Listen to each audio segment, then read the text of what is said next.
This video is about changing form. So sometimes you'll be given an equation and you're asked to solve for a particular variable, but the variable is not like y equals.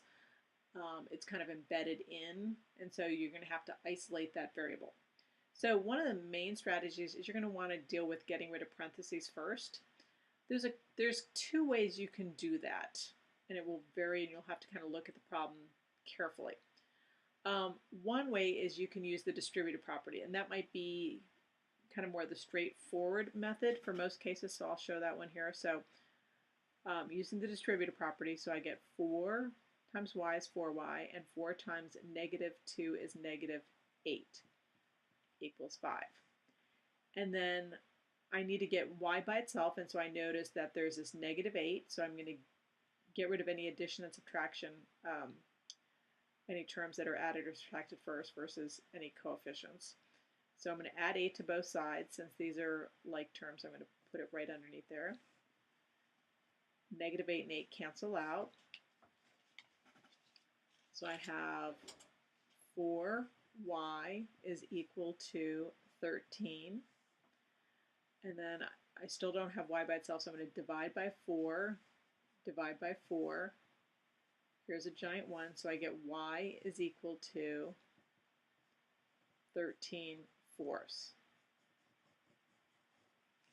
The other strategy I was talking about, which I'll just mention, but I'm not going to get into it here, is one thing you could also do is you could take both sides and divide by 4 first, and then you get rid of that and you end up with 5/4. But you're going to end up with some weird fractions in here, so I think using the distributive property probably is a more straightforward method. Okay, so here's another problem. So in this case, I've got two variables. This is actually in the standard form of a line, ax plus by equals c, and it's asking me to solve for x. So I can see here's the x, and it's got this extra term, so I'm going to get rid of that extra term first. So I'm going to add 6y to both sides. I'm going to not line these up because these are not like terms, so I don't want to make the mistake of adding them by accident. So negative 6y and 6y cancel, so I get 3x is equal to 12 plus 6y. And then I need to get that x by itself, so I'm going to, this is 3 times, so the inverse of 3 times is divide by 3. If you do it to one side, you have to do it to the other side. That's a really critical point. It's everything over there. Divide by 3. 3 over 3 is 1, so this is just x. So I've got the x, but now I'm going to break, you could leave it like this, but I can see that there's some simplifying here. So I'm going to decompose this. So I'm going to do 12 over 3, so it's 12 over 3 plus 6y over 3, and I'm going to see what simplifying can happen there. So I get x is equal to 12 over 3 is 4, plus, and 6 over 3 is 2, and I've got the variable still. Okay, so x equals 4 plus 2y. Now this next problem, once again, you're trying to look for like what kind of makes things a little bit trickier. In this problem, I can see that I'm solving for y, but I have y's on both sides. So I have some choices here. I could subtract y from both sides to get all the y's over here, or I could subtract 2y's from both sides to get all the y's over here. What I like to ask myself is, like, when I'm done, if I can get my y to be positive, it's one less step that I'm going to need to do later. So if I subtract y from both sides, then I'm actually going to have a positive y on this side. So that's going to make the problem a little bit less cumbersome down the road.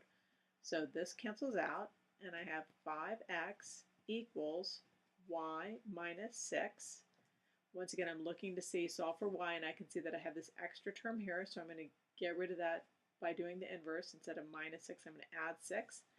I'm not going to line these up because these are not like terms. So this is 6 plus 5x is equal to y. And once again, if I was thinking about a line, I may want to rewrite that into slope-intercept form. Y equals, I can use the commutative property to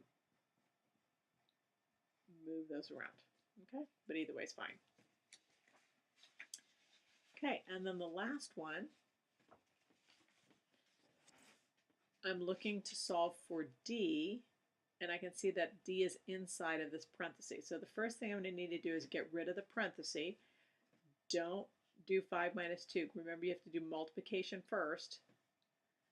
So I have F equals 5, and this is negative 2. I can think about this as adding the opposite.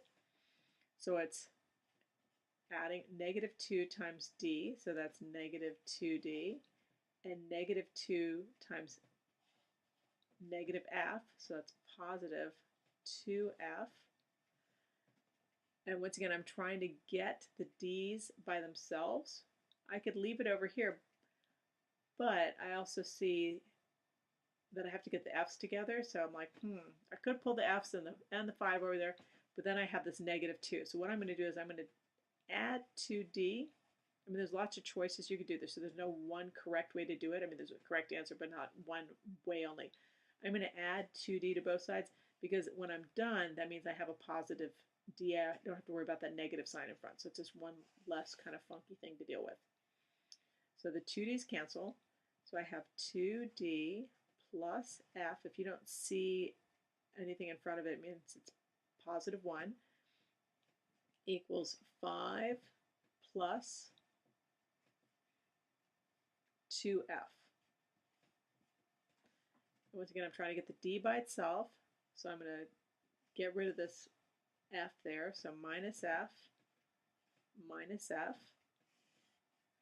positive F and negative F cancel, so I get 2D equals 5, and plus 2F and minus F is plus F, and then I'm going to divide both sides. I want to get rid of that 2, and it's 2 times, so the opposite is divide by 2, divide by 2. 2 over 2 is 1. So I get D is equal to 5 plus F over 2. Now I could leave it like this, or as I showed in that earlier problem, you could also decompose it. So you could also write it as 5 over 2 plus F over 2, but there's no simplifying that needs to happen in this problem, so either way is fine. Okay, so good luck with that.